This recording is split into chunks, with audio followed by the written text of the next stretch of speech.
Kahit malapit na ang Pasko, napakasarap pa rin yung mga ganitong simple, lalo na 'pag ganitong napakalamig na ng panahon, ang sarap pa rin humigop ng sabaw. Ito po yung ating low carb na sinigang na manok na hinding-hindi ko pagsasawaan. Ikaw po, gano'n ka rin ba? So naggisa tayo ng luya, sibuyas, then bawang po. Pero bago yung bawang, kamatis pala muna.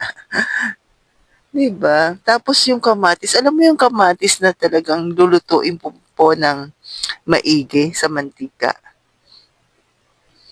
para yung pinakalasa niya ay talagang manuot.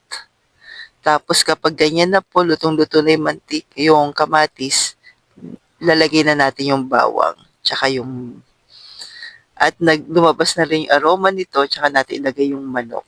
Naglagay na rin po ako ng asin at paminta. At pamamantikain na po natin ito.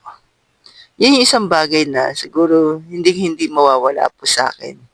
Pagdating sa mga meat, mapa-chicken, mapa-pork, mapa-beef, ay talaga namang kailangan pamantikain para yung pinakalasa ng manok mapalabas natin. Katulad po ng ginagawa po natin nito.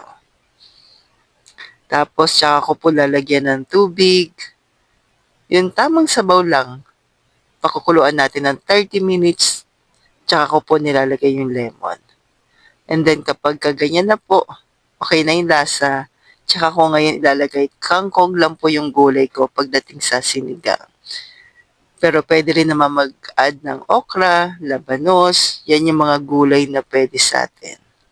So, nawa po na ano tawag doon, na-miss nyo rin. So, may ganun yung ating sinigang. Na-miss mo din no?